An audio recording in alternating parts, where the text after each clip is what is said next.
No se preocupe. Siempre que uso dos monitores,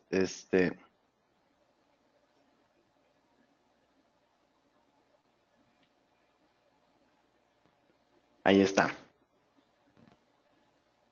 Ok. Si puede compartirla en pantalla completa, por favor. Ujú. Listo, ¿ah? Listo, doctor. ¿Tiene algún video que quisiera revisar? A ver si... Déjame checar.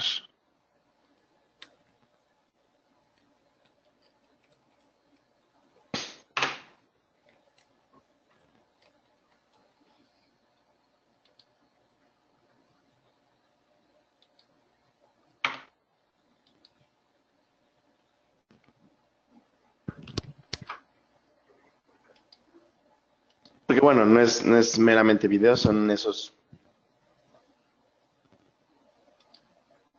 Correcto, flash. se está transmitiendo bien, doctor. Ok, perfecto. Ok. Perfecto, doctor. Regresamos en un par de minutos con usted para iniciar con su conferencia. Perfecto, claro que sí. Ya nada más darle escape a su presentación, doctor, para que cuando regresemos nos pueda compartir sus diapositivas. Muy bien. Muchísimas gracias, doctor. No, nada de qué.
Muy buenos días, queridos idontonautas.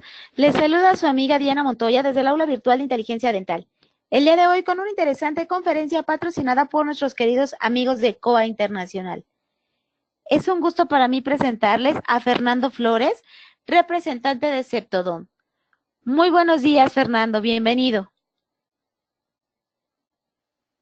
Muchas gracias, Diana. Igualmente, buenos días para ti y para todos los que nos hacen el favor de acompañarnos esta mañana.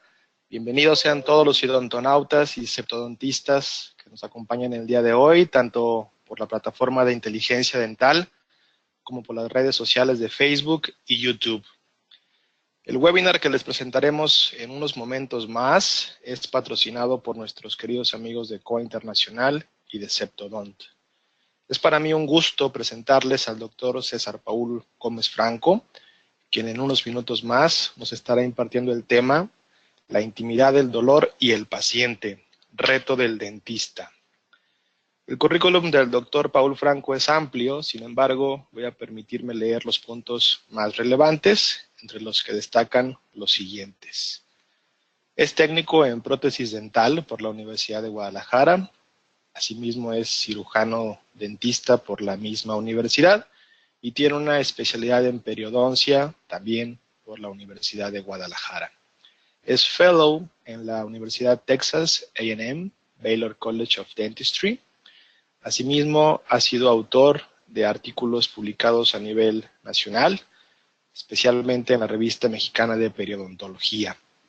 Es miembro de diversas instituciones de educación continua y apoyo académico, como por ejemplo la Asociación Mexicana de Periodontología, la Academia de Osteointegración en los Estados Unidos, el International Team for Implantology, el Colegio de Periodoncistas Universitarios de Jalisco y el Colegio de Odontólogos Universitarios de Jalisco.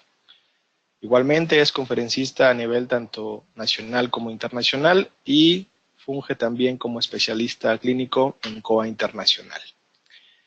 Sin más, cedo los micrófonos al doctor Franco para dar inicio a la conferencia de esta mañana. Doctor Paul, dejo a nuestra querida audiencia contigo.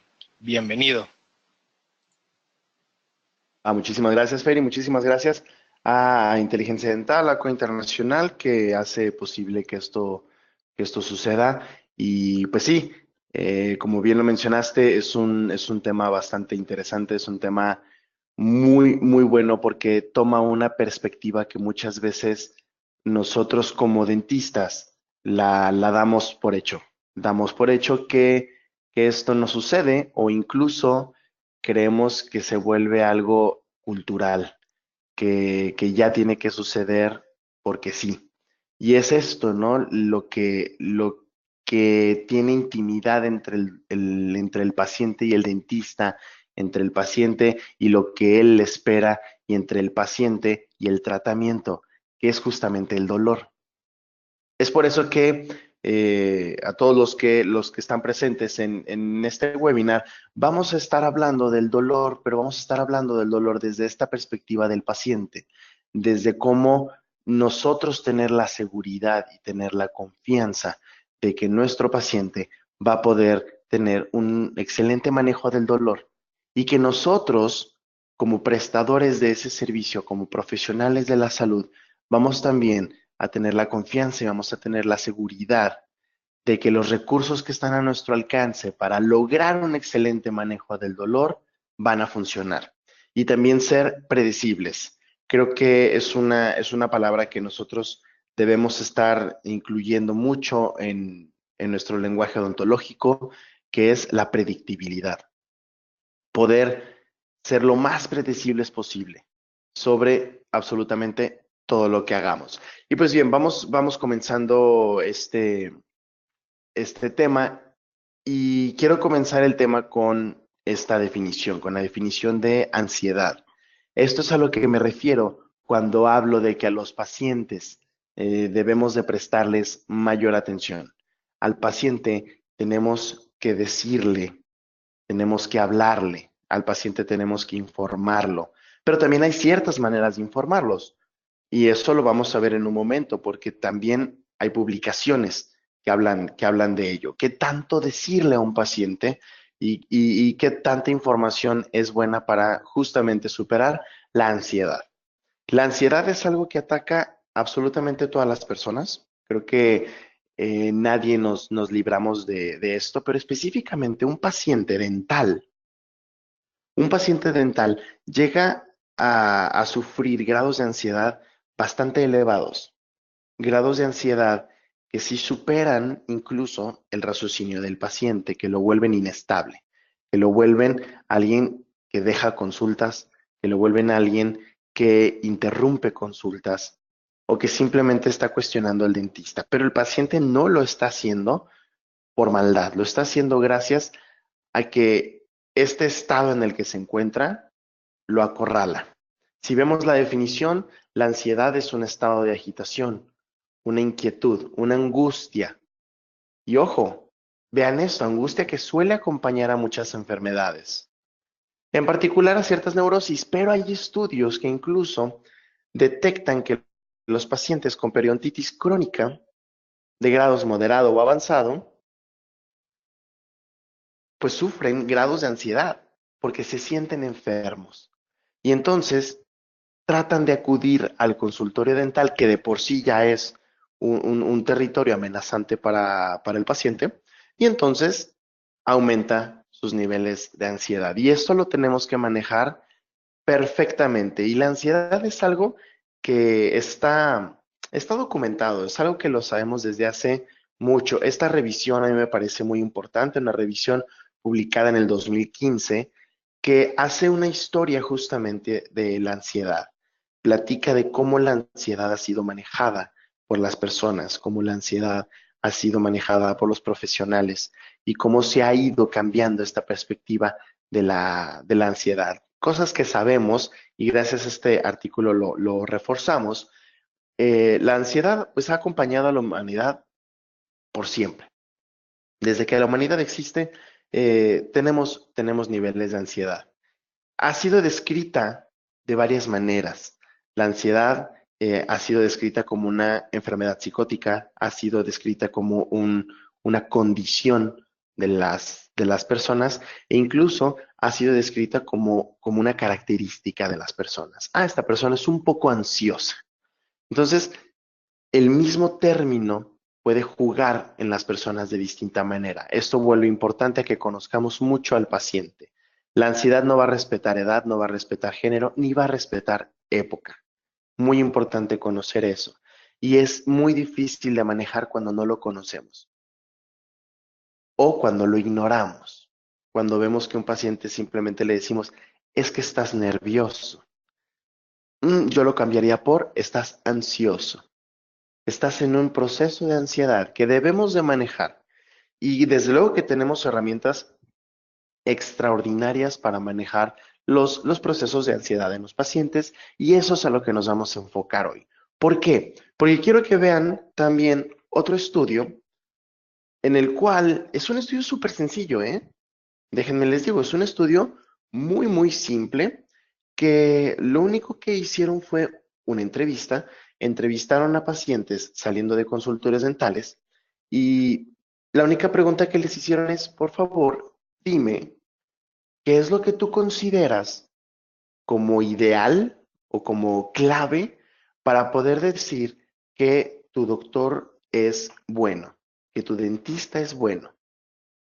Esa fue la única pregunta. Por favor, dinos qué consideras como punto clave para decir que tu dentista es bueno. Y entonces, bueno, surgieron muchas. Les voy a poner las 6 más importantes. Que van, fíjense muy bien cómo están pues jerarquizadas estas opiniones de los pacientes, porque todos tienen relación con un poquito de la ansiedad que sufre el paciente dentro del consultorio. El sexto, que el dentista escuche al paciente, que le deje preguntar, que haya interacción entre el dentista y el paciente, algo vital que debemos de tener dentro del consultorio. La quinta, simplemente decir, pues es que el doctor me hizo una revisión muy completa. Hizo una revisión en donde encontró cosas que yo no sabía que tenía. Encontró cosas que nadie me había dicho que yo tenía, o incluso me dijo algo que ni me había dado cuenta. Por ejemplo, los torus. Pacientes que tienen torus, yo siempre se los digo, mira, tienes aquí unas bolitas, aquí así, así, así, así, son completamente normales, estamos en una variación de lo fisiológico, de lo normal, no te asustes. Porque después el paciente se las descubre él solo y actualmente cualquier bola creemos que ya es una neoplasia, que ya es cáncer, que ya es algo. Y eso también maneja la ansiedad de los pacientes. Que seamos rápidos a hacer los tratamientos, que duren menos tiempo dentro del consultorio.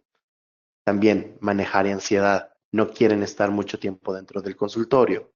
Ser amable. Perdón. Ser amable, pero creo que, bueno, lo de ser amable, hagamos lo que hagamos, pues tenemos que ser amables, ¿no? Y cuidadosos. Que no los lastimen. El paciente ya involucra aquí un tercero, involucra la cuestión dolorosa. Y desde luego, el primero, el que la mayoría de los pacientes decía, necesito una inyección sin dolor. No quiero que me duela el piquete. No quiero que el doctor, perdón, cuando me esté anestesiando, no quiero que me duela. No quiero que esa aguja pues me vaya a dañar y todo esto pues es cuestión dolorosa. Este es el tercero en discordia que entra en el consultorio. El paciente viene ansioso, el paciente ya viene en un estado temeroso, el paciente ya viene incluso predispuesto por todas las opiniones que puede o no estar escuchando sobre el tratamiento que le vayan a hacer. Y aparte, pues no quiere que le duela. Entonces imagínense el escenario en donde nosotros nos encontramos dentro del consultorio como profesionales y eso lo debemos de manejar con los pacientes. Pero para esto, pues nosotros tenemos toda la información que le podemos dar a los pacientes, ¿no? Tratamos siempre de mantenerlos al tanto, de decirles, mira, no sucede nada, hay cuestiones dolorosas, hay cuestiones que no son tan dolorosas, etcétera. ¿Nos creerá el paciente? Eso no lo sabemos.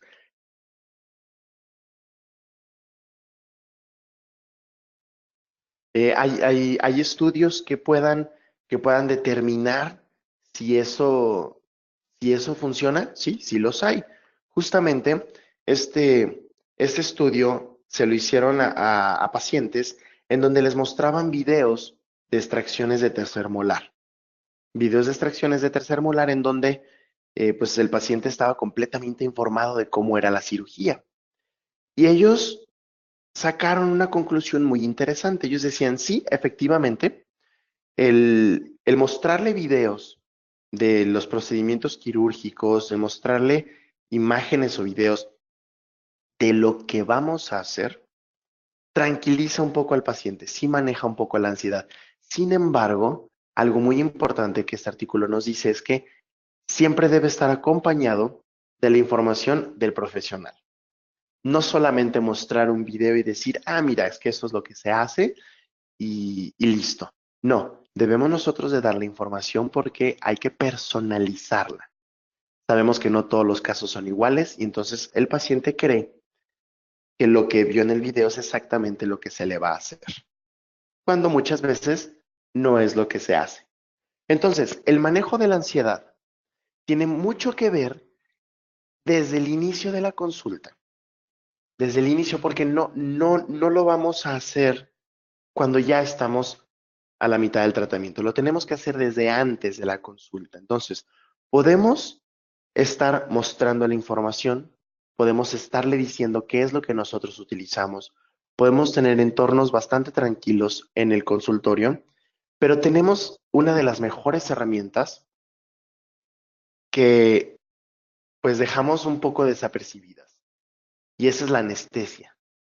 La anestesia para nosotros es algo muy importante para hacer el manejo de la ansiedad.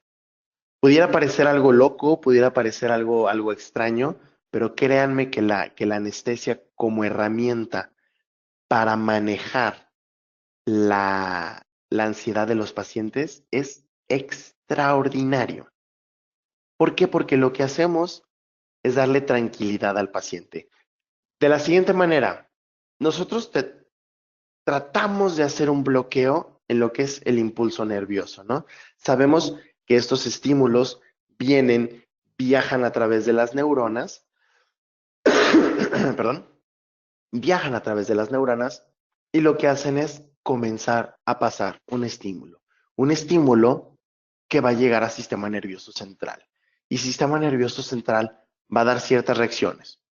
Una de las más peligrosas que nosotros tenemos en el consultorio es esta, es el arco reflejo. Y el arco reflejo, al ser una reacción no razonada, porque no llega a encéfalo, se queda en médula espinal, al ser no razonada, lo que hace es decirle al cuerpo, por favor, huye, huye y quita la cabeza, mueve, agarra al doctor, perdón, haz ese tipo de reacciones que no son razonadas por el paciente. No es que el paciente quiera quitar la cabeza, arriesgarse a que se pueda dañar, a que se pueda lastimar. No, es el mismo sistema nervioso lo que se lo dice. Pero cuando nosotros utilizamos anestesia, cuando nosotros ya bloqueamos ese estímulo, el paciente comienza a tranquilizarse, porque sabe que en ese momento ya todo se va a encontrar bien. Ya no va a haber dolor, que es lo que más le interesa al paciente, que es lo que siempre está en preocupación de los pacientes, el dolor. En el momento que lo bloqueamos, entonces todo se tranquiliza. ¿Qué herramientas tenemos? Herramientas muy importantes en donde nosotros podemos participar son simplemente las anestesias. ¿Las anestesias le van a dar tranquilidad al paciente? Sí, créanme, sí se le da tranquilidad al paciente. Una tranquilidad, a mí me gusta mucho mencionárselos a los pacientes, muy parecida a lo que es, pues, un spa. Tal cual, que digamos, nos ponemos en ese ambiente, muchos consultorios musicalizamos, muchos doctores, perdón, musicalizamos el consultorio para dar también esa tranquilidad. Si esto, junto con nuestra anestesia, que tenga ciertas características, hacemos entonces un entorno perfecto para que el paciente disminuya sus niveles de ansiedad, el tratamiento sea mucho más tranquilo, la experiencia del paciente sea mucho mejor, con un producto tan sencillo como la anestesia. Y algo tan pequeño y algo tan común en los consultorios es nuestra herramienta más poderosa para manejar los procesos ansiosos de los pacientes. ¿Por qué? Ahí les va. Vamos a analizar las diferencias entre las anestesias. Ahora sí, metiéndonos un poco en la ciencia del anestésico. Vamos viendo tres aspectos fundamentales de los anestésicos, que es el comienzo. A partir de que tú anestesias al paciente, ¿en cuánto tiempo el paciente va a tener esta sensación de anestesia? Después, ¿cuánto le va a durar? Y por último, su vida media, que es cuánto tiempo dura activo en el sistema, ya como fármaco. ¿Cuánto tiempo va a durar activo? En el comienzo, algo importantísimo para la ansiedad es, en el momento que yo anestesio, que el paciente sepa que el efecto se logró. Vamos a verlo de izquierda a derecha. Lo que es el gris más fuerte es lidocaína, el rojo es mepivacaína y el gris más claro es articaína. Vamos a ver el comienzo. En el comienzo, la anestesia más lenta y curiosamente la más usada es la lidocaína. La lidocaína tiene un tiempo de comienzo de 10 minutos. Estamos hablando de pues bastante tiempo. Estamos hablando de 10 minutos en donde prácticamente pues pueden tomarse un café con el paciente mientras él comienza a sentirse anestesiado y estar platicando y todo. Pero lo que sucede realmente cuando estamos utilizando anestésicos que tienen un tiempo de comienzo tan elevado es que le preguntamos al paciente, ¿ya sientes anestesiado? ¿Ya sientes el labio pues como si fuera de plástico? ¿Ya sientes el sitio donde puse pues como extraño, como hormigueo? Y el paciente dice, no. Automáticamente, el paciente comienza a sugestionarse y a decir, si el doctor me está preguntando si ya siento algo, es porque debería yo sentir algo. Y comienza a preocuparse. Y la ansiedad no la estamos controlando. Son 10 minutos en donde el paciente ya después de esos 10 minutos va a comenzar a sentir una anestesia probablemente no tan profunda y comienza entonces esta cuestión que lo hemos vivido, estoy seguro, donde el paciente nos dice, es que sí siento, pero no mucho. No sé por qué, pero no siento mucho. Y entonces nosotros nos preocupamos y decimos, pues voy a poner otro cartucho. Y después viene un tercer cartucho. En promedio, esos son los cartuchos que los usuarios de lidocaína usan en sus pacientes. Por la profundidad de la anestesia no se logra tanto. Y entonces el paciente termina diciendo, pues recibí 3 o recibí 4 piquetes y la verdad no era lo que esperaba, etcétera, y comienzan estos problemas. Vámonos a mepivacaína. Mepivacaína, una anestesia que definitivamente también tiene muy buena penetración entre los dentistas, muy usada entre los dentistas, particularmente aquí en México. Bueno, es una anestesia muy popular, es Cantonest, es una anestesia que incluso ya se solicita por su nombre, no tanto por la sal, ¿no? No van a los distribuidores a decirles, dame mepivacaína, prácticamente van y les dicen, dame Scandonest. Y es muy usada y es bastante favorable porque estamos viendo que un comienzo aquí es de 5 minutos, la mitad del tiempo de lidocaína, con una capacidad de anestesia muy similar a la de lidocaína, pero un poco más profunda. Pero 5 minutos, son buenos. Pero si nos vamos a la excelencia en la anestesia, nos tenemos que ir y tenemos que hablar de articaína. El tercer rubro de estas gráficas que en el comienzo pudiera parecer que no se ve como si se me hubiera olvidado colocarla, pero no se me olvidó lo que pasa. Lo que sucede ahí es que la articaína tiene un tiempo de comienzo de 1 minuto. Es muy poco el tiempo que da para que el paciente ya comience a sentirse anestesiado, para que el paciente diga, sí, ya empecé a sentir. Y eso es fantástico en el consultorio para manejar la ansiedad. Tu paciente está ansioso, lo que tienes que hacer es anestesiar con articaína, porque el paciente automáticamente dice, ya, me siento anestesiado. El paciente dice, fantástico, ya vamos a comenzar a trabajar y lo que él me mencionó va a suceder, de que no voy a tener nada de dolor durante el tratamiento, de que sí se va a sentir, porque se siente la presión, se siente cuando nosotros cortamos, quitamos, ponemos, jalamos, hacemos, todo eso el paciente lo siente, pero nada le duele. Y el paciente te cree. Y entonces creas un enlace con el paciente muy bueno, solamente con la anestesia. Lo creas porque el paciente acaba de ver que cuando tú anestesias, en 1 minuto, la reacción ya está, con excelente profundidad, una muy buena profundidad. Y vámonos al segundo, que es la anestesia pulpar. ¿Cuánto tiempo dura? Fíjense, la articaína nos va a dar 120 minutos bastante buenos para poder lograr cualquier tratamiento, para cualquier procedimientos medianamente complejos donde necesitemos un muy buen tiempo de anestesia. Y esto también al paciente le va a manejar su ansiedad, porque muchas veces, eh, bueno, ya se escribió mi currículum, soy periodoncista, y bueno, dentro de la cirugía periodontal, a mí me encanta que muchas veces termino una colocación de implantes y el paciente sigue anestesiado. Y el paciente se va a casa anestesiado, donde yo ahí le advierto completamente que pues tome un analgésico en su casa porque va a bajar el efecto del anestésico y es probable que haya algo de dolor. Tampoco no le mentimos a los pacientes.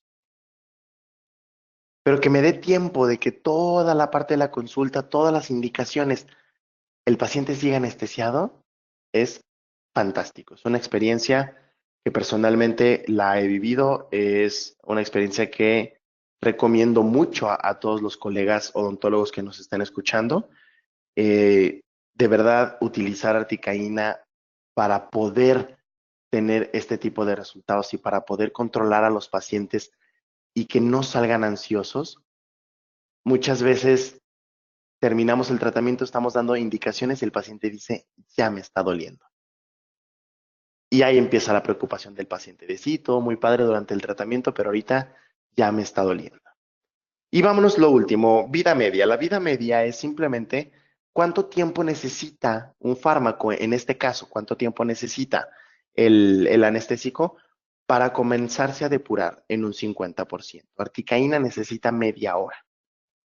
Media hora y fíjense en la gráfica contra 95 minutos y contra 110 minutos que necesitan las otras dos sales anestésicas, pues articaína comienza a ser el anestésico más seguro, porque es el que se va a metabolizar directamente en sangre.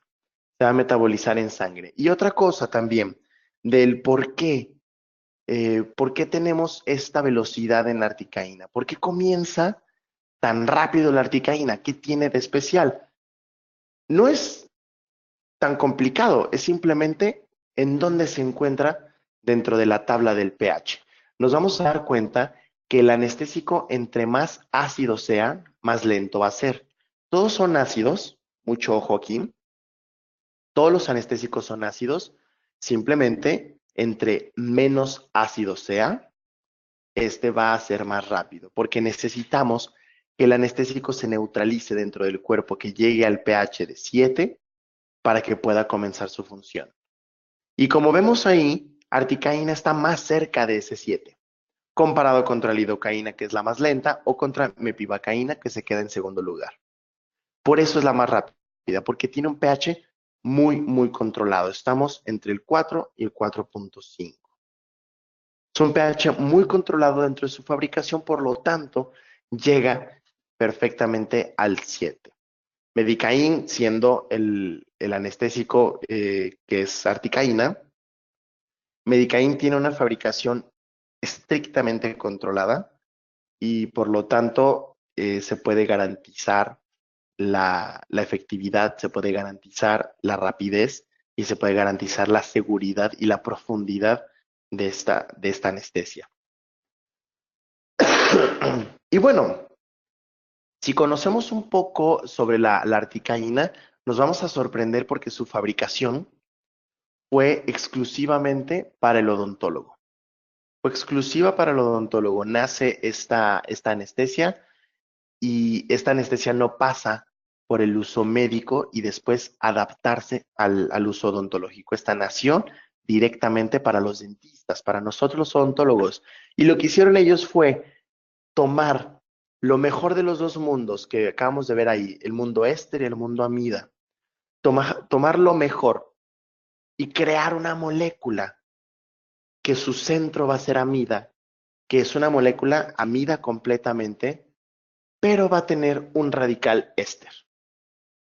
Este radical lo colocaron justamente ahí. Esta fue fabricada de la siguiente manera para poder ser metabolizada en plasma, para que no tenga la necesidad de llegar al hígado y que el hígado trabaje en 100% sobre el fármaco. Que haga un trabajo final simplemente para desbaratar la molécula, poderla enviar a riñón y que entonces sea expulsada del cuerpo.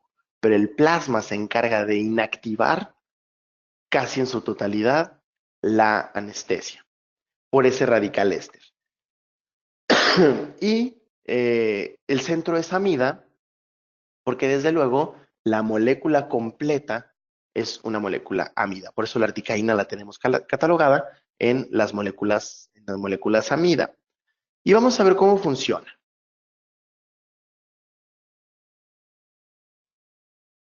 En el momento que nosotros vamos a anestesiar al paciente, la parte rosa que ustedes ven en la zona inferior izquierda, es el tejido, ¿no? Es el tejido donde nosotros infiltramos.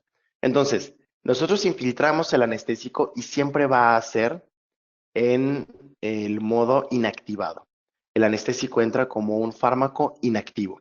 Recuerden que es una sustancia ácida, entonces es probable que sí, cuando anestesiamos y el paciente da un pequeño brinquito, lo que siente es la acidez del anestésico. Hay personas más susceptibles a esta sensación que otras. ¿Qué necesitamos? Que se neutralice. Una vez que se neutraliza, entonces el pH del anestésico cambia, se hace neutro y de pasar a un anestésico inactivo comienza a activarse. Esto sucede en el caso de Medicaid en un lapso de 1 minuto. Y entonces en 1 minuto el anestésico ya es capaz de penetrar la membrana celular de las neuronas, que es lo que estamos viendo ahí, es capaz de ya neutralizarse y entrar para poder anclarse a los receptores, estos receptores que van a hacer que el estímulo no suceda, que el estímulo no pase de neurona a neurona, que no se despolarice y se repolarice la membrana para poder transmitir este impulso nervioso. Por lo tanto, la sinapsis queda aquí completamente anulada. Queda anulada y el paciente aquí ya se encuentra anestesiado. Recuerden que esto es en 1 minuto cuando utilizamos Medicaid. En 1 minuto tu paciente baja sus niveles de ansiedad, en 1 minuto tu paciente va a estar mucho más tranquilo y en 1 minuto tu paciente comienza a sentirse en este ambiente de spa porque ya le pusimos la música, porque ya le dijimos qué es lo que íbamos a hacer. Recuerden que funciona poderle mostrar los tratamientos, pero con la información del profesional. No dejemos nada más las imágenes o los videos ahí crudos. Y entonces la anestesia viene a ser la cereza del pastel, viene a ser esto que le dice al paciente, ya vamos a comenzar, tranquilo, todo va a estar bien. Y el paciente lo acepta increíblemente. Una vez que ya comienza todo el proceso de la anestesia, desde luego el anestésico tiene que irse del sitio y se va por medio de difusión sanguínea. Por eso sabemos que tiene cierta duración. La sangre es quien se va a llevar.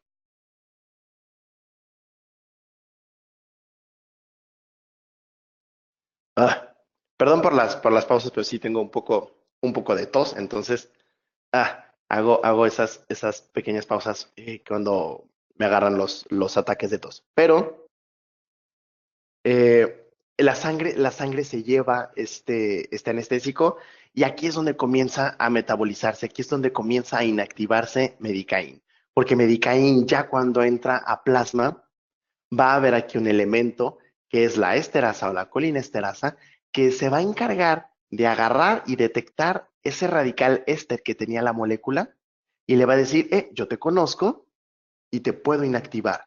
Soy una enzima que se encarga de deshacerme de radicales y de elementos como tú. Lo agarra, ¡pum!, y lo inactiva. Y entonces ya no tenemos anestésico activo en el cuerpo. Ya no está el anestésico circulando en nuestro sistema de manera activa hasta que llegue al hígado y el hígado comience a procesarlo de poco en poco, que también le toma su tiempo. No, aquí no. Aquí, desde la sangre, comienza la inactivación. Después, desde luego, el proceso termina en el hígado. El hígado se va a encargar del resto de la molécula, se va a encargar de la parte amida, pero se va a encargar de moléculas ya inactivas, ya procesadas. El hígado lo trabaja mucho más rápido y entonces se va a riñones y de riñones sale del sistema. Y esto sucede en un proceso de media hora para poder inactivar el 50% de nuestro anestésico que inyectamos. Entonces, aquí es donde particularmente yo me di cuenta que estaba usando y que a diario uso una de las herramientas más poderosas que tenemos para manejar la ansiedad y no solo el dolor, la ansiedad del paciente. Lograr esa lealtad del paciente y esa recomendación que es fantástica cuando dicen, ve con ese doctor porque es fabuloso, ve con ese doctor porque no te duele, ve con ese doctor porque la verdad no es como los consultorios dentales regulares. No es la silla de tortura que a veces los pacientes nos dicen, ¿no? De, ya me voy a sentar en la silla de la tortura. No. Aquí llegan a relajarse y aquí llegan para resolver un problema que tienen y se va a hacer de la mejor manera. Y entonces, si hacemos una pequeña comparación,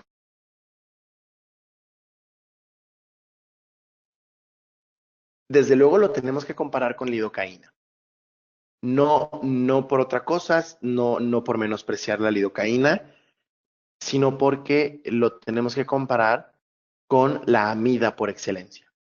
Una molécula amida 100%. Y si comparamos el tipo de metabolismo que tienen estas dos moléculas, nos vamos a dar cuenta que la lidocaína, al ser una amida por excelencia, va a ser procesada 100% en el hígado.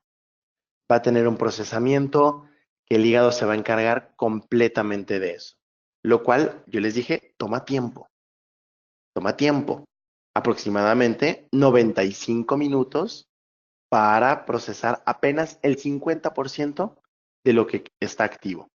Y van a pasar otros 95 para poder procesar otro 50% de lo que está activo. Y así sucesivamente. Sin embargo, en la articaína, la sangre se lleva mucho del trabajo. Y claro que mientras está en contacto con sangre, pues va a ser procesada. Y esto va a suceder siempre, siempre va a suceder. Y el resto, bueno, ya es un trabajo del hígado, pero el hígado ya dice, ah, pues listo, me lo pasaron ya parcialmente procesado, mi proceso es mucho más rápido.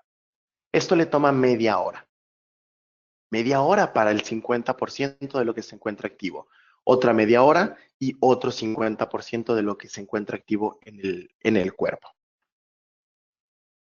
Y analizando la molécula, las dos moléculas contienen un espacio aromático.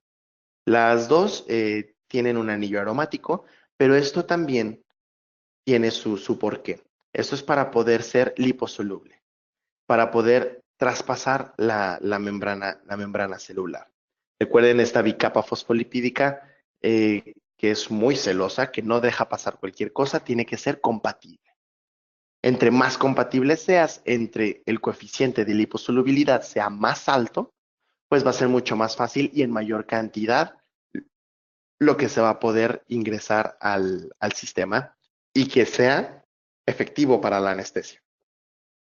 Entonces, articaína, que es la que se encuentra de abajo, tiene un anillo de tiofeno, el cual tiene un coeficiente de liposolubilidad de 17, el cual hace que sea mucho más potente. Si ustedes han utilizado Medicaína y se han preguntado, o sea, ¿por qué realmente? O sea, ¿qué tiene esta anestesia que no tienen las demás?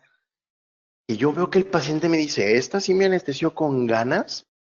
Es esto, es su fabricación, es la creación de esta molécula que la hicieron perfecta para que el cuerpo la pueda aceptar. Lo suficientemente liposoluble para que tenga una profundidad adecuada, lo suficientemente efectiva en el pH, su pH controlado para que sea rápida, para que sea la más rápida.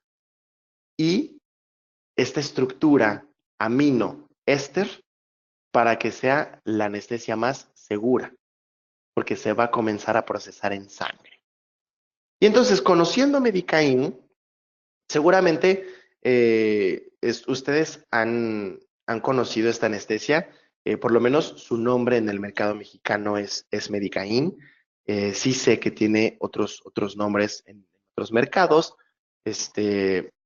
por decir algunos, Septanest, Septocaín, han tenido otros nombres, pero es exactamente la misma fabricación. Estamos ante una anestesia que tiene un 4% de articaína, es una concentración de un 4%, y va a tener dos presentaciones, uno a 100,000 y uno a 200,000. Esto no es de que una sea más fuerte que otra, es la concentración de epinefrina.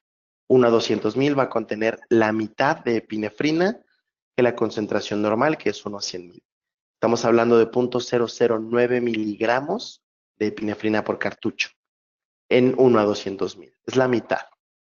La concentración normal es 0.18 miligramos de epinefrina por cartucho.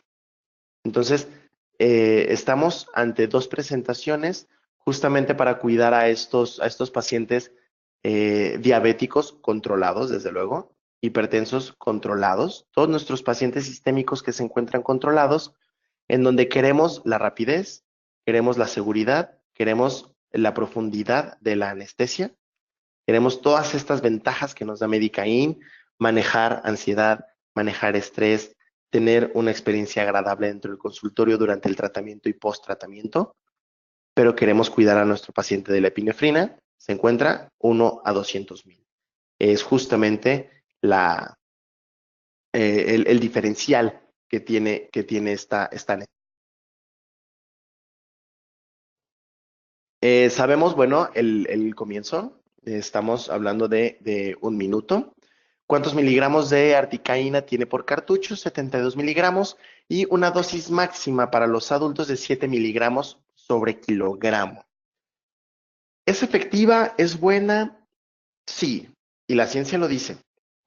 Estudios desde que se introdujo en el año 2000 la articaína en el continente americano, se comenzó desde luego a estudiar, ¿no? Stanley Malamed, uno de los autores pues, más importantes que tenemos en el mundo de la anestesia, pues se dedicó mucho a estudiar este anestésico. Y entonces, uno de esos estudios muy, muy buenos, que es el que les estoy mostrando, justamente uno que hizo una comparativa con la lidocaína, mepivacaína y prilocaína, pero no para saber si es mejor, simplemente para saber si es igual de segura y efectiva que esas anestesias. Él quería saber si la articaína podía compararse en seguridad y efectividad ante estas tres que en el ámbito odontológico ya se sabía que cubrían con estos requisitos. Y entonces, en 882 personas a las cuales involucró en este estudio, pues vio que era bastante efectivo. Y él mismo da esta conclusión. Él dice, para la articaína al 4% con epinefrina 1 a 100,000, que es su concentración, recuerden, la habitual, el tiempo de inicio de la anestesia y la duración de la misma fueron apropiadas para su uso clínico. Y esto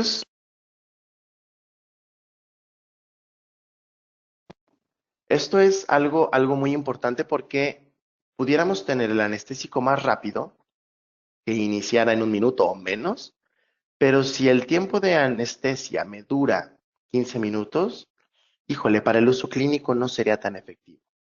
Sin embargo, aquí funciona muy bien. Su uso clínico es apto para el uso clínico porque la duración y el inicio de la anestesia son muy buenos. Y entonces menciona que son comparables con los ya observados en otros anestésicos, superior a unos como lo es con la lidocaína. Y la articaína pues se puede utilizar tanto en adultos como en niños. ¿Qué tan niños? Pues a partir de los 4 años de edad, ¿no? Es otro estudio comparativo con lidocaína que se hizo y se llega a esa conclusión. Vamos a terminar viendo esto para poder también darles oportunidad de las preguntas que puedan ustedes tener, viendo estos aspectos sobre Medicaín. ¿Qué pasa con su vasoconstrictor? ¿Qué pasa en el embarazo y la lactancia? El metabolismo, ya lo vimos, nada más recordar lo de la vida media. La epinefrina sabemos que es algo que nosotros utilizamos muchísimo en los anestésicos y le tenemos cierto respeto. Le tenemos cierto respeto porque sabemos incluso que el paciente la puede producir, es la adrenalina. Entonces, tener una alergia a la epinefrina es muy difícil, es muy, muy complicado. Esta se obtiene de la médula de la glándula suprarrenal de los animales, y entonces sabemos que es de origen pues, muy natural, un origen completamente natural. Si nosotros queremos saber si le podemos causar problemas al paciente, tenemos que saber no solamente que vamos a usar epinefrina, sino cómo reacciona este paciente a la epinefrina. ¿Por qué? Porque si nosotros aumentamos la concentración de epinefrina a una concentración de 150 a 200 picogramos por mililitro, o sea, el equivalente a 4 cartuchos con epinefrina, 1 a 100,000. Y ojo, esta es la concentración común en la mayoría de los anestésicos. Entonces vamos nosotros a desatar una reacción en el cuerpo, en donde el cuerpo se nos va a poner en un estado de alerta. Es igual a que así asustamos al paciente. Y entonces el paciente se siente agitado, se siente un poco extraño, se siente incómodo, porque entra en una dualidad. Sistema nervioso le dice, tranquilízate, no pasa nada, estás en un consultorio dental, pero orgánicamente el cuerpo dice, entra en estado de alerta por alguna razón. Y es cuando nuestro paciente comienza con ansiedad, comienza con este nerviosismo, comienza a decir, no me siento tan bien, me siento incómodo, y a veces nosotros nos preguntamos, ¿y cómo pudo suceder esto? Cuando nos sucede con un solo cartucho y decimos, no, espera, es que no, necesito 4 para yo poder desatar algo similar, que recuerden, esto no se va a expresar igual en todos los pacientes, va a haber pacientes más susceptibles que otros, pero recuerden que el paciente coopera con un poquito de su adrenalina en el momento que está ansioso en el sillón y lo vamos a anestesiar. Nosotros le ponemos un poco de epinefrina, el paciente coopera con su adrenalina y comienza a tener esta incomodidad. No hay que preocuparnos, no hay que llegar a un grado de estrés, hay que sentar al paciente, hay que explicarle, esto es lo que sucede, tu cuerpo está reaccionando de esta manera, vamos a tranquilizarnos. Al final, yo sé que va a durar un buen rato el efecto de la anestesia, me quedo bastante tranquilo. Simplemente tranquilizar al paciente y seguir manejando su ansiedad. Ansiedad es la palabra central de esta plática. ¿Qué pasa con el embarazo y la lactancia? Lo que nos preocupa del embarazo y la lactancia es la toxicidad, la potencial toxicidad que pueda tener este fármaco ante el bebé o la madre. Nunca hay que olvidarnos de los dos, tanto del bebé como de la madre. Y desde luego que hay estudios, ¿no? Hay estudios en donde se hizo un perfil toxicológico de la articaína como anestésico local. Se utiliza Septanest, que es el equivalente o es exactamente lo mismo que Medicaín. Se utiliza para saber qué perfil toxicológico hay en 4 puntos. ¿Qué dosis se le va a poner? ¿Cuál es la toxicidad reproductiva que tiene? ¿Cuál es el potencial mutagénico que tiene este anestésico? ¿Y cuál es la tolerancia local de la madre? En todos estos aspectos se vio que no hay daño toxicológico, que no hay cambios patomorfológicos, incluso en dosis altísimas, porque lo que usaron fue dosis 10 veces superior a la recomendada en humanos. Es muchísimo.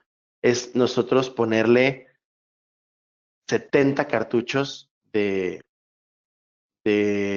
anestesia a un paciente donde su dosis máxima son 7. Entonces, es bastante alta esta dosis. E incluso en estas dosis, pues se vio que no hay cambios, que no hay daño, no hay toxicidad, no existe esta parte. Y desde luego también nos comenzamos a preocupar por la madre, si es bien tolerada por la madre. Y hay una muy buena tolerancia en la madre. ¿Por qué? Porque recordemos que Medicaín se comienza a metabolizar en sangre. Medicaín comienza su metabolismo en sangre. Ahí es en donde se inactiva. Y eso nos lleva justamente a la parte de la vida media. Recordemos lo que les mencionaba, que la vida media es cuánto tiempo necesita el medicamento para poder degradarse en 50%. Y entonces, al saber nosotros que Medicaín necesita media hora, recordémoslo, es la parte derecha de la gráfica, necesita solo media hora para metabolizarse, es el anestésico con el metabolismo más rápido que tenemos, pues entonces, si lo graficamos y tenemos la concentración total y comienza a pasar las vidas medias, sabemos que en la primera vida media, el 50% de esto que está activo se va a degradar. Nos va a quedar el otro 50% activo. Segunda vida media, nos va a quedar solamente un porcentaje menor y así nos vamos a ir. 25%, 12.2% de lo que va quedando activo. quinta vida media nos va a quedar hasta un 3.05%. Esto quiere decir que la permanencia en sistema activo es de 2.5 horas. Es muy difícil que lleguemos a un 0%. Realmente es muy difícil que lleguemos a un 0%, y hay estudios que han visto que los pacientes en su primera orina después de haber sido anestesiados, sueltan en la orina hasta un 4%, que es muy poco realmente, hasta un 4% de articaína activa. Entonces, si se sale del sistema, eso es bastante bueno, porque yo estoy viendo que me queda hasta un 3.05%. Si el paciente soltó un 4% que se encuentra activo, yo sé que ya no le va a quedar articaína en el sistema, ya lo está soltando. De repente preocupa un poco porque si lo comparamos con lidocaína que es mucho más lenta en su vida media y los pacientes sueltan hasta un 15% de anestésico activo, comenzamos a pensar que sí se queda mucho tiempo, mucho tiempo el anestésico activo en sistema. Y si aumentamos las dosis, que regularmente lo tenemos que hacer por la poca profundidad de la anestesia, entonces, pues estamos aumentando estas concentraciones, estamos dejando mucho tiempo un anestésico en sistema activo. Por lo que, pues sí, no nos encanta que el paciente tenga medicamentos activos por tanto tiempo, cuando incluso la consulta, el tratamiento fue el día de ayer y hoy sigue con anestésico activo por las concentraciones que se colocaron y por la lentitud que tiene el metabolismo. Y vamos a pasar por último a este último tema, ya para poder pasar a sus preguntas, de la aguja. Porque recuerden, la anestesia pues va infiltrada. El paciente a veces no le preocupa tanto el cartucho, le preocupa la jeringa, le preocupa la aguja, porque es lo que él ve.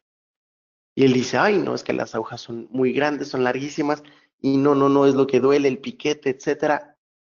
Vamos viendo cómo también una excelente aguja ayuda a manejar todos estos niveles de ansiedad de los pacientes. Y eso se hizo una investigación justamente aquí en la ciudad de Guadalajara. Se hace una investigación en donde comienzan a ver el por qué algunas agujas se siente como que rasguñan al paciente por dentro. Si ustedes han experimentado eso y se han preguntado, bueno, ¿por qué sucede eso que siento como si arañara al paciente por dentro? No es que el paciente esté súper fibroso.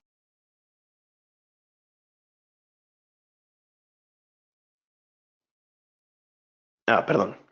No es que el paciente esté muy fibroso, es que realmente las agujas tienen algunas rebabas del metal. La fabricación, pues, deja de ser excelente para quedarse en buena y tener unas rebabas del metal dentro de su fabricación, y eso es lo que sentimos nosotros. Imagínense, nosotros lo sentimos a través de la jeringa, del guante, de todo, pues el paciente claro que lo siente, y el paciente sí dice, ay, la jeringa y la aguja pasaron por todo esto y sentí perfectamente todo el trayecto. Cuando se analizó Septoject, el doctor Espinosa, que es el autor de este estudio, analiza Septoject, él ve que no hay rebabas de metal, no hay rastros de residuos metálicos. Y adicionalmente, pues la aguja tiene ciertas características que hacen que el manejo del dolor sea mucho mejor. ¿Qué beneficios me da una aguja de alta calidad? ¿Qué beneficios? Bueno, estos, es una penetración mucho más suave. Tener 3 biseles, ustedes los están viendo en la imagen de arriba, en la de la derecha se aprecia mucho mejor los 3 biseles que tiene para no pinchar, sino desplazar los tejidos, hacer un ligero corte. Esta aguja hace un ligero corte, no un pinchazo, no está perforando el tejido. Entonces tenemos menor lesión tisular, tenemos esta sensación del pinchazo que es mínima. Tener estos 3 biseles cuando nosotros necesitamos manipular dentro, cuando necesitamos mover, por ejemplo, en la técnica mandibular, que necesitamos movernos un poco, bueno, esto facilita la manipulación de la aguja. porque a los lados puede moverse perfectamente gracias a sus 3 biseles. Y esto, bueno, también tenemos que agregar que hay ciertas características que tenemos, como es un baño de silicón, que también en los cartuchos Medicain tiene un baño de silicón, para que sea una infiltración muy suave. Que sea una infiltración muy suave y que sea una infiltración de alta calidad. Recuerden que tenemos que poner un cartucho de anestesia en 1 minuto. Que no sea rápida la infiltración del anestésico. Tiene su triple bisel, un acero de alta resistencia y tiene un roscado muy estable. El roscado ya está prefabricado para que lo podamos colocar en nuestra jeringa y entonces la aguja quede completamente estable, que no se nos salga la aguja a la hora de nosotros destapar la jeringa. Y eso nos lleva a la jeringa. Una jeringa que particularmente a mí me agradó mucho por lo ligera que es. Esta jeringa, es un diseño pues bastante agradable a la vista. Y es importante esto, que no sea imponente. Una jeringa imponente, pues el paciente dice, ay caray, son fisgones los pacientes son fisgones. Y van a voltear a ver la jeringa, aunque ellos no quieran. Si nosotros usamos jeringas que no son tan imponentes, le estamos demostrando al paciente de, soy suave, soy ligero, no te preocupes, todo va a estar bien. Ese mensaje realmente es el que manda una jeringa de este tipo, que no sea imponente. Puede parecer extraño, pero créanme, es muy cierto. El instrumental manda mensajes al paciente. Le dice al paciente, tranquilo, este doctor trabaja con ligereza. Y eso es lo que nosotros queremos impartir a los pacientes. Esta jeringa viene con dos modos, viene con arpón y sin arpón, seguramente con arpón, que es la más popular, donde nosotros hacemos la aspiración manual. Pero sin arpón, quiero que vean la imagen de la izquierda. Es muy notorio cuando tiene o no arpón. Y vamos a ver la imagen de la derecha. En la imagen de la derecha, la jeringa de la izquierda es la que no tiene arpón. Y es autoaspirante. Vamos a ver más grande esta imagen. Es autoaspirante. Vean el pivote que se encuentra del lado de donde iría la cabeza del cartucho. ¿Para qué queremos ese pivote? Bueno, al no tener arpón necesitamos algo que nos cree una presión negativa dentro del cartucho para que pueda aspirar y nosotros saber si no estamos depositando el anestésico en torrente sanguíneo. Y entonces este pivote lo logra. Nosotros hacemos la presión del cartucho y primero hay una aspiración y entonces comienza la inyección. Entonces, cuando estemos utilizando jeringas autoaspirantes, hay que hacer una ligera presión y no continuarla.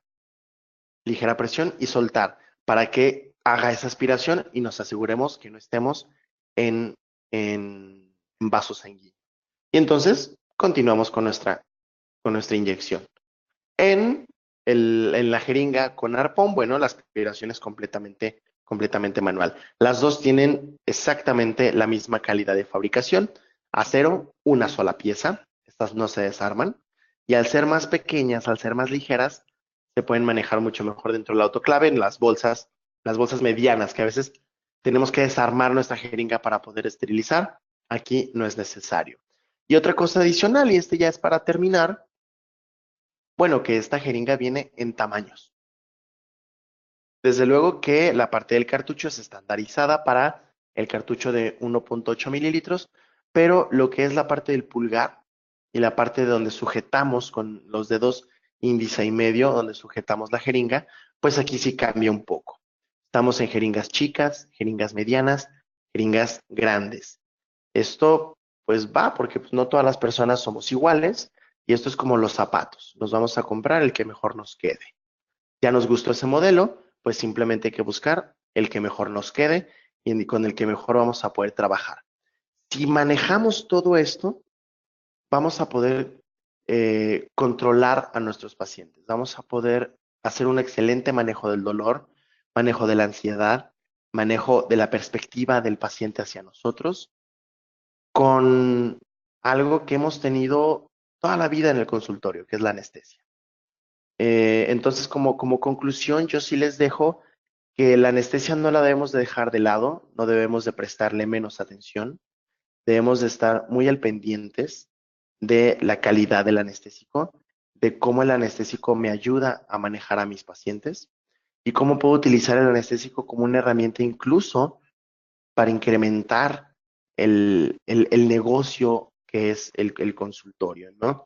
Es una realidad, el negocio es el consultorio es un negocio, prestamos servicios de salud desde luego, pero el anestésico es un argumento excelente para poderles decir al paciente, mira, trabajo de esta manera, trabajo con esta calidad y manejo a los pacientes de esta manera. Y pues bueno, les dejo una manera de contacto, si gustan contactarme. De repente sí tardo un poco en responder, pero bueno, sí, estoy en, en varias cosas, pues haciendo muchas actividades, entonces siempre respondo, pero sí, a veces suelo tardarme un poco. Y no me queda otra más que agradecer a Inteligencia Dental por alojarnos en su plataforma para poder transmitir este tipo de conocimientos. Agradecer desde luego a Septodont, agradecer a Coa Internacional, que pues también son los que hacen posible que esto suceda. Y si hay preguntas, bueno, con gusto poderla responder. Espero que estemos en tiempo, no lo sé. Gracias, muchas gracias, doctor Paul. Sí, efectivamente, hay preguntas de la audiencia, pero bueno, primeramente felicitarte por esta extraordinaria conferencia sobre manejo del dolor. Igualmente, agradecer también a los casi 300 doctores que esta mañana nos están haciendo el favor de acompañarnos. Y pues bueno, sin más, yo los invito a que pasemos precisamente a la sesión de preguntas y respuestas. Voy a permitirme iniciar con la siguiente, que es del doctor José Pedro Cruz Valles. Y dice, ¿alguna contraindicación para niños? La dosis. Pues sí, definitivamente sí se tienen que revisar las dosis. La dosis en niños, pues sí, no va a ser idéntica a los adultos porque estamos hablando de diferencias de peso.